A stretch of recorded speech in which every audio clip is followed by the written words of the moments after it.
Yorktown, 1781, the final gamble. The wind off the Chesapeake carried the salt of fate. Cornwallis stood at the window of his headquarters in Yorktown, staring across the fields that once promised safety. The drums of empire had beaten for years, from Boston to Charleston. But now their echo sounded hollow. Around him the air throbbed with the dull percussion of digging and cannon fire.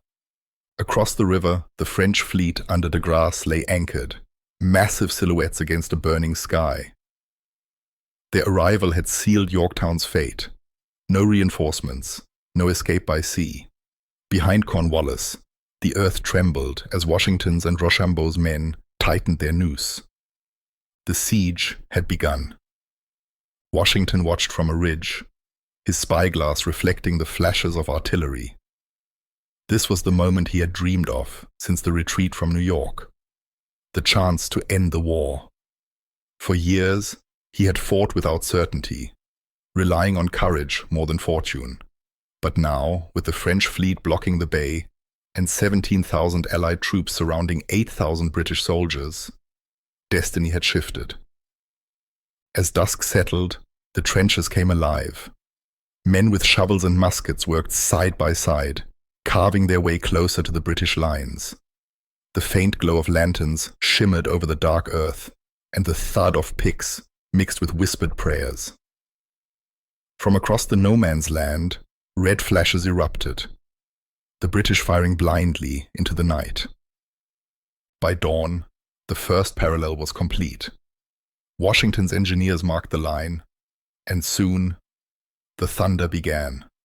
The French guns roared first, their deep notes rolling across the plain, followed by the sharper crack of American artillery.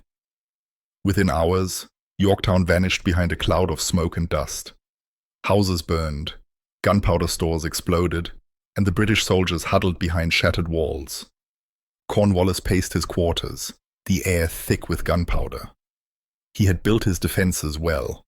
Redoubts, palisades, trenches, but the Allied bombardment was relentless. Every gun, every mortar, every cannonball seemed guided by vengeance.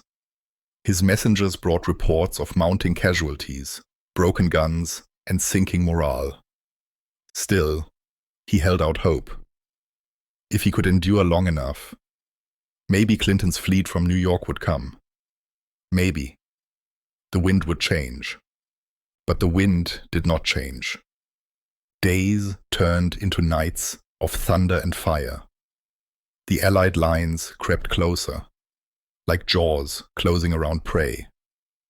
French grenadiers advanced with precision. American troops, hardened by years of defeat and hunger, moved with grim resolve.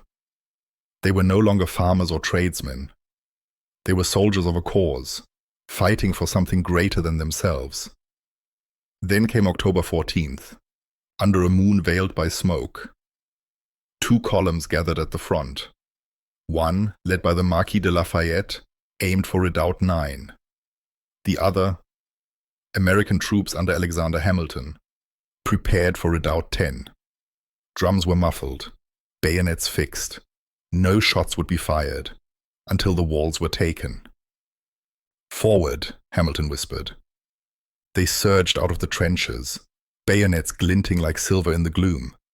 British muskets barked, traces streaked through the smoke, and men fell wordlessly into the mud. But the attackers did not stop. They reached the parapet, scaled it with ladders and bare hands. For a moment, chaos ruled. Screams, steel, and shadows colliding in a blur. Minutes later, a shout rose over the din. "The redoubt is ours!" Hamilton stood on the captured wall, chest heaving, uniform torn, the air around him alive with fire. Behind him, the stars of a new nation flickered in the smoke. The French took their redoubt too, though at a heavier price.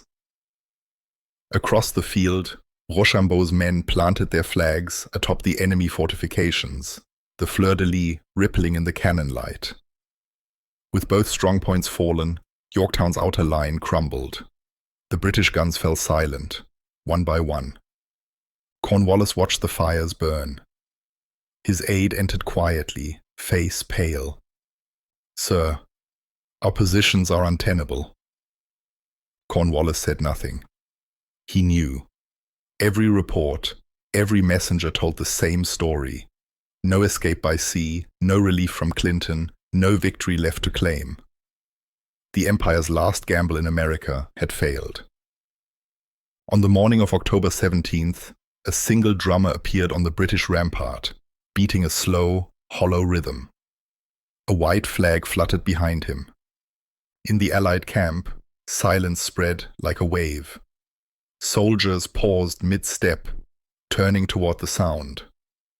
Washington lowered his telescope, eyes steady but unreadable. For a long moment, he said nothing. Then quietly, "Cease fire." The guns fell silent. After years of war, the thunder stopped. The two sides met between the lines under a gray, smoke-streaked sky. Officers exchanged stiff bows, words measured and cold. The terms were written quickly. Cornwallis would surrender his entire army, 7,000 men, cannon, colors, and stores. The British troops would march out with their drums beating and flags cased. A ritual of defeat. On October 19th, 1781, they marched. The British columns stretched down the road, faces hollow, uniforms tattered. Their fifes played a tune that carried both irony and despair. The world turned upside down.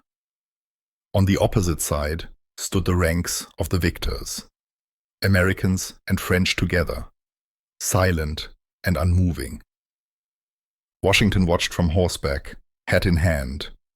He did not smile. He only bowed his head, as if acknowledging the weight of history pressing upon that moment.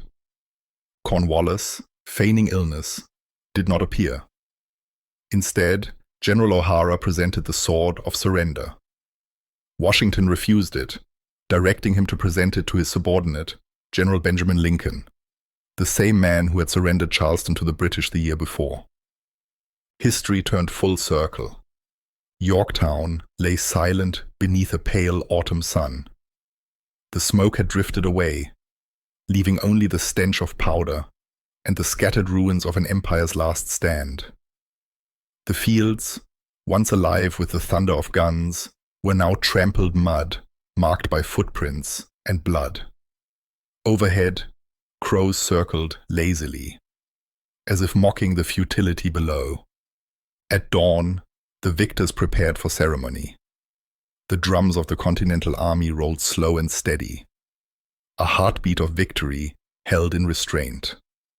Washington, immaculate in his blue and buff uniform, rode at the head of his officers. To his right, Rochambeau's French troops stood in perfect ranks, uniforms spotless despite the long siege. Their white coats gleamed in the sun, their tricolor cockades bright against the fading landscape. The British, too, emerged from their shattered lines. Their red coats were dulled by dirt and smoke, their boots caked in the mud of defeat. Some walked stiffly, others with hollow eyes that refused to meet the gaze of their enemies. Yet even in ruin, there was dignity, a pride that would not entirely die. At 2 o'clock, the procession began. The drums of the defeated struck up a melancholy tune, rising and falling in the wind. From the ranks of the British fifes came the notes of the world turned upside down. The sound drifted across the field like a lament for all that had been lost. The pride of empire, the illusion of control, the certainty of power. Cornwallis, claiming illness, did not attend. In his place rode General Charles O'Hara, sword at his side, face pale and set. As he approached the Allied line, he first turned toward the French, offering the sword to Rochambeau. The Frenchman gestured calmly toward Washington.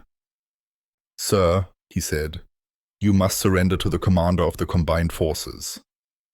O'Hara wheeled his horse and approached Washington, but Washington did not move. He simply pointed toward his own subordinate, General Benjamin Lincoln. The moment hung heavy in the air. A year earlier, at Charleston, Lincoln had surrendered his army to the British. Now, the circle had closed. O'Hara extended the sword. Lincoln took it, accepted the surrender, and returned it with a bow. The act was brief, formal, and wordless. Yet it carried the weight of nations. From the British ranks, muskets clattered to the ground. The captured flags, 24 in all, were furled and stacked. The Americans and French watched in silence. No cheers rose, no jeers sounded. Only the wind, rustling through the trees, broke the stillness. For Washington, it was not triumph, but relief. He knew the war was not yet formally over. The British still held New York, Savannah, and Charleston, but Yorktown had broken the Empire's will. When word reached London, the shock would be total. That evening, as the sun bled into the horizon, the Allied camps came alive with muted celebration.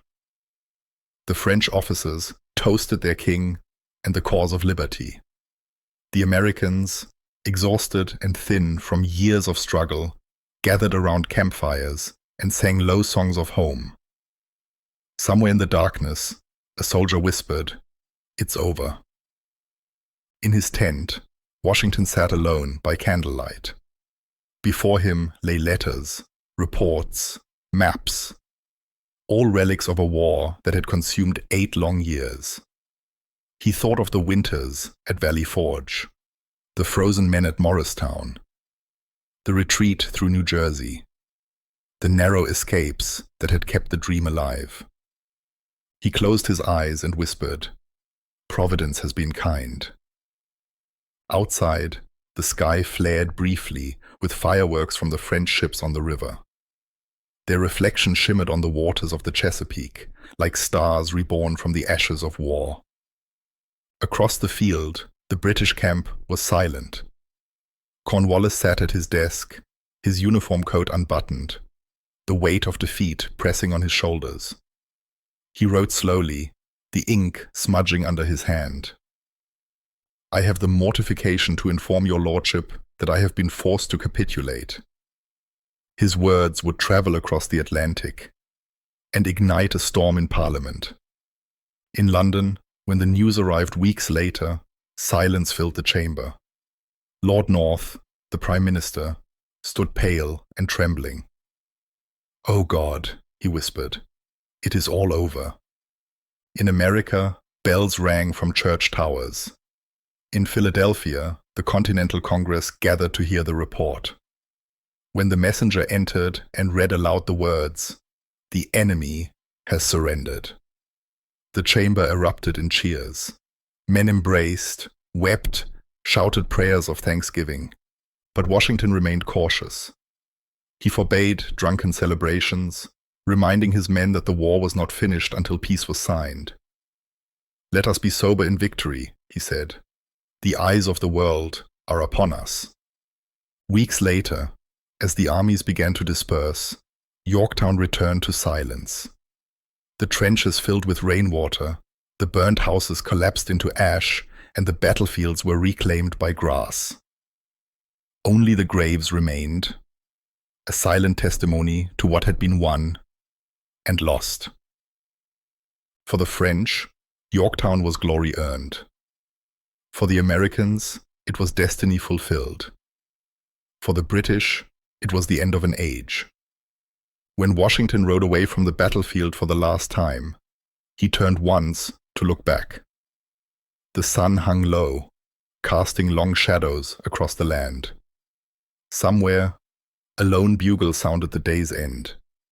He bowed his head and murmured, "May this be the last war fought on these shores." The wind carried his words into the fading light, across the fields of Yorktown, and into the heart of a new nation being born.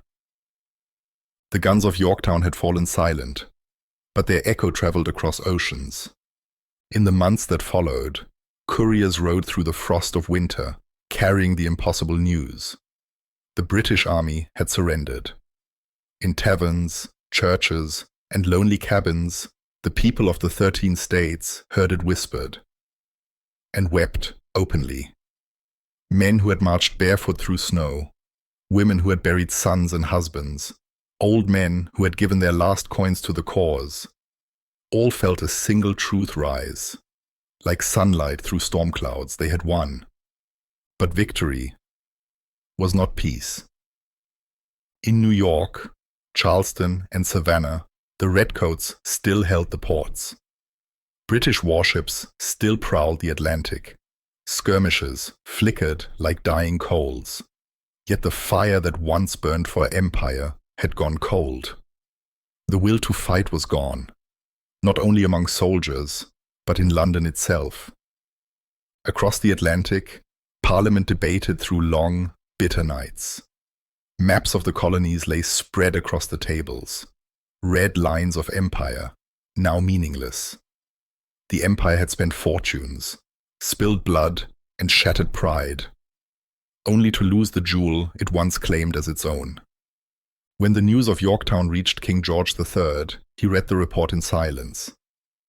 His ministers watched his face pale beneath the candlelight. After a long pause, he said quietly, "Let no man speak to me of victory." Months turned to years of uneasy waiting.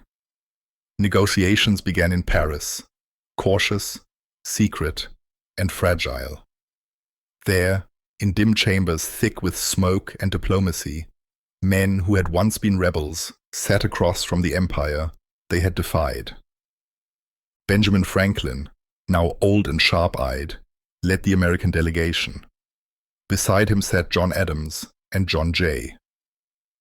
They spoke not with arrogance, but with the calm certainty of men who had survived the impossible. On September 3rd, 1783, after endless drafts and disputes, the Treaty of Paris was signed. The British recognized the independence of the United States of America. On that parchment, written in careful ink, the world's oldest monarchy acknowledged the birth of a republic. Empires shifted, boundaries redrew themselves, and the balance of the earth changed, not by divine right, but by the will of free men. The war was over. In the autumn that followed, Washington stood once more before his soldiers at Newburgh. They had won the war, but not the peace. Pay was uncertain, the Congress weak, and tempers flared. Some whispered of marching on Philadelphia, to seize power. Washington entered the hall quietly, unarmed, and faced the men who had followed him through hunger and defeat. He spoke simply, without flourish. "You have fought long and hard for liberty," he said. "Do not tarnish it now with disobedience. The freedom we have earned must be preserved, not by force, but by virtue." Then, as he finished, he reached for his spectacles to read a letter. His hands trembled. "Gentlemen," he murmured, "you will forgive me. I have grown gray in your service, and now find myself growing blind." There was silence. Hardened men bowed their heads, tears glinting in their eyes. The mutiny died in that moment, not by command, but by love. Weeks later, the British evacuated New York. Their last ships faded beyond the horizon, their banners lowering for the final time. On shore, American soldiers stood at attention as the stars and stripes rose in their place. The war for independence had truly ended. In December 1783, Washington returned to Annapolis to resign his commission.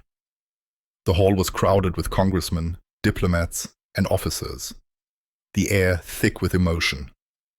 He wore his uniform for the last time.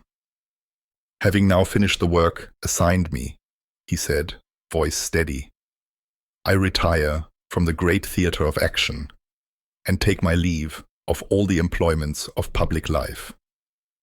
Then he bowed, deeply, silently, and turned away. No conqueror ever laid down power so willingly. When he mounted his horse and rode home to Mount Vernon, snow was falling. The road wound through the quiet fields and bare trees, and in the stillness of the winter air, the nation he had birthed slept in its first peace. He was once more a farmer. The years that followed were uncertain. The new republic trembled on its foundations. Debts unpaid, borders unguarded, laws weak. But something unseen bound it together. The belief that freedom, once earned, could endure. In the cities, men gathered in taverns to argue about the future. In the countryside, farmers returned to their plows, soldiers to their homes. Children were born into a world where the word American meant something new, something sacred. Across the ocean, Europe watched in silence. Monarchs scoffed, philosophers cheered, and poets wrote of the experiment in liberty across the sea. The age of kings had met its first true rival, the age of the people. At Yorktown, the fields grew green again. The trenches filled with grass, the cannon rusted in the rain. Travelers passing by could hear the whisper of wind through the reeds, where once musket fire had torn the sky. On the hill overlooking the bay stood a simple stone, weathered and plain. No crown, no empire, no marble glory, only the memory of men who fought and died, believing that the world could be remade.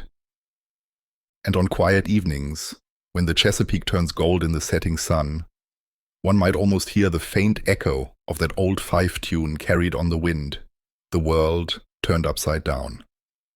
For it was indeed turned, from empire to republic, from tyranny to freedom, from darkness to the fragile dawn of a new age.